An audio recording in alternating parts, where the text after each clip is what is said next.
So yan naman, Kisero, inaayos ni Kuya Dennis itong bago natin front shock.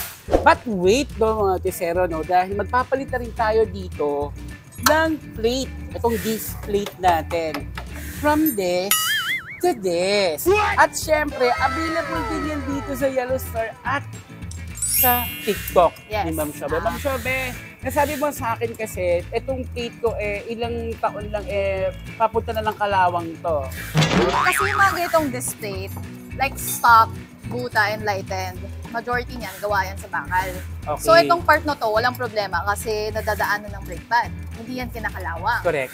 Pero ang problem mo dito is dito, sa center part, you can see may rusting na yan. Yes. So ang difference nito, yung Galfer disc plate natin guys is alloy.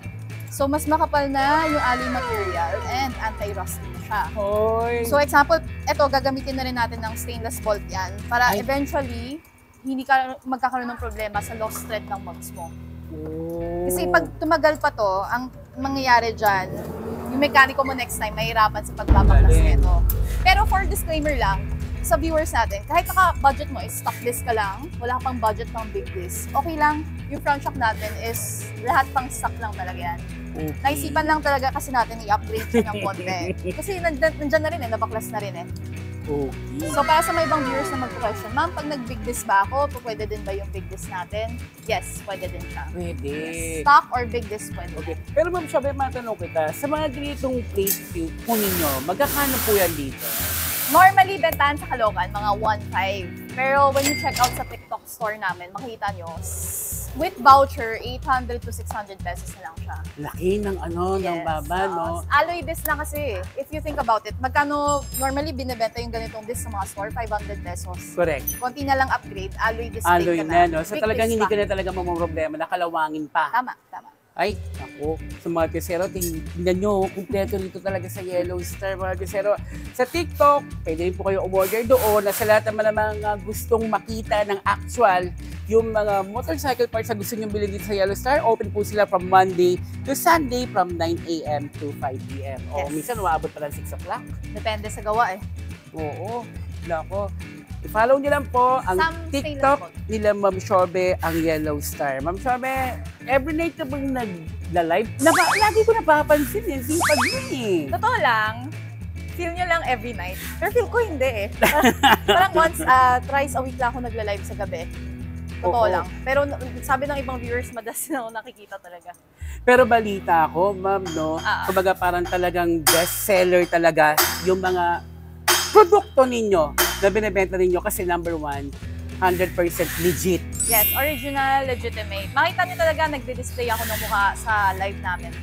Kasi mahirap na, yung parang may mga iba alien na lang. Malaking bagay yun, Yung no? face value. Yung binibenta pa, premium. Kailangan may product knowledge. Totoo lang yung ganda hanggang saan lang makakarating. Pero yung... Pero sa'yo, kumpleto na Sana all. Diba? At hindi lang yan, mga Kisero, napakamura po talaga, affordable po talaga. Yung mga produkto po talaga nila, promise. Salita pa, diba? O, wala naman sa plano to, pero nasama sa plano, mga Kisero. So, tama nga naman, may point naman si Ma'am Shobe doon kasi tayo din naman na mahihirapan. So, you see, may mga rusting na yan sa display natin. So, to avoid yung mga rusting na yan, pag-alloy, wala na yan, hindi na yan kinakalawang. Ayan. And yung gagamitin na rin natin bolt is stainless bolt kasi yung stock din is silicone natin. Tapos Ma'am Shobe, alam mo naman yan, di ba? Kasi ka magpunta, puro baha. Konting ulan lang, baha na. Ayan ang mabilis makapagpakalawang naman. Kaya maraming gumagamit ng alloy na material kasi it means na may maintain yung heavy duty performance at the same time, hindi siya kinakalawang.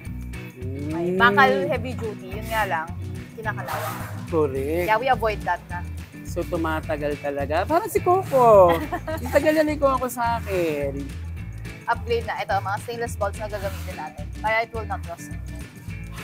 Ayun, di ba? Panalo. Mga Kisero na ko, walang sisi, walang tapon dito sa Yellow Star. Promise. So, habang kinakabit po yung bago natin display, ito na po yung pinag-usapan natin na front shock. Ganda, di ba? Kinabit lang ni Dennis, wala pang 5 minutes. Oo nga eh. So ito po, naka-setup to ng medium hard. So nakadepende yan sa Nakadepende sa riders kung ano kung gusto nila. Yes. Tama ba, Sobe? Oo. Kung gusto niyo sobrang lambot, bala po kayo. Kung gusto sobrang tingas, bala po kayo. Kumbaga, kayo rin mismo as riders, alam nyo rin naman yung best performance para sa inyo. Basta ang in-offer lang natin sa front shock natin, at least adjustable. Para any setup you want, you can do it. Correct. Napakaganda. Napakaganda. Gaganda pa yan pag kinabit na natin yung Kasi ito- mugs na may disc na. Oh, Panalo. Oo, di ba? Upgraded Mm. na. Yun. Ayan na nga mga Gisero, nagawa na nga ni Kuya Dennis itong ating front shock at napalitan na rin yung ating disc plate dito sa Yellow Star. Wow, pakaganda, di ba? I-test ride yan para makita natin yung performance. Yung kulay niya na gold, black, tumama din sa kulay orange. So, Yes. naging premium na rin tuloy si Coco dahil premium yung kinabit natin sa kanya. Malinis eh. Malinis yung concept niya. So, gaya nito, yung inner tube, minimalistic. Pero pag pinansin mo talaga, may difference eh. Correct. Upgraded na yung performance. Diba? Eh na mga Gisero, napalitay ninyo. Magpalit na. Punta na dito. Upgrade na. Sa Yellow Star. Upgrade na tayo.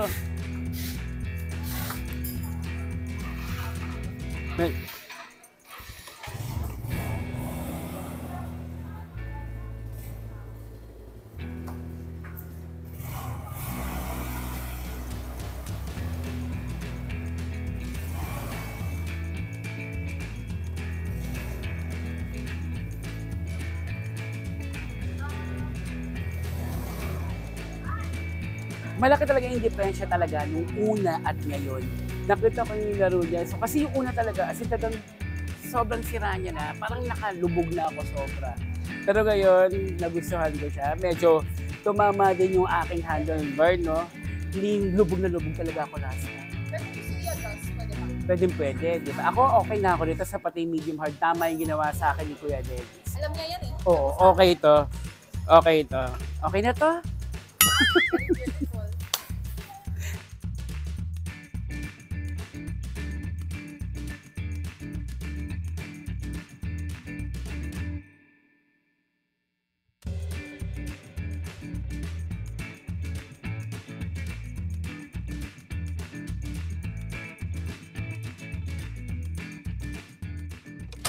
Mga Gisero, mga boss, mga paps, ilang beses ka naman na-flat sa gitna ng biyahe. Nako, tag-ulan pa naman at traffic pa, napaka-hassle. Kaya naman ipapakilala ko sa inyo ang Bushy Art Tire Sealant. Murang-mura sa halagang 40 pesos pero original at subok na. Sa isang bote lang kaya nitong selyuhan ang butas ng gulong mo in seconds. Ito ang mga benefits ng tire sealant. Emergency ready, easy to use, pang motor, tricycle. Walang chemical smell, kaya walang aberya. Para ka may mekanikong kasama saan ka man magpunta. Kaya naman mag-Bushy Art Tire Sealant na. Original, subok, maaasahan, walang takot sa tusok sa halagang 40 pesos pang matagalan ng proteksyon. Kaya mga paps, huwag lang palampasin kung interesado ka. Tumawag lang po sa number na naka-flash sa screen o kaya naman maging reseller, pwedeng-pwede. Bushy Art, hindi basta sealant ha, lifesaver sa daan.